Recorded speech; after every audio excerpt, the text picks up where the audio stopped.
এই সময় আসলে সামনে কোনো ফেরি ছিল না বা তখনই যে বাসটি ফেরিঘাটে উঠতে যাচ্ছিল ব্যাপারটি সেরকম নয়।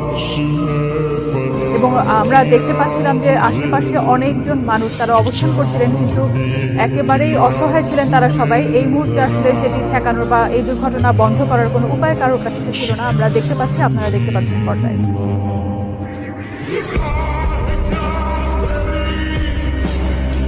আমরা দেখতে পাচ্ছি এই যে সাথে সাথে অনেকজন মানুষকে আমরা দেখতে পাচ্ছি, তাদের মধ্যে কেউ ছিলেন এই বাসেরই যাত্রী এবং তারা হয়তো কিছুক্ষণ আগে আমরা যেরকম কথা বলেছি একজনের সাথে, ফেরিঘাটে বাসটি ওঠার জন্য যখন অপেক্ষারত ছিল তখন বাসের কয়েকজন যাত্রী তারা বাইরে বের হয়ে আসেন এবং তারা বাইরে অপেক্ষা করছিলেন।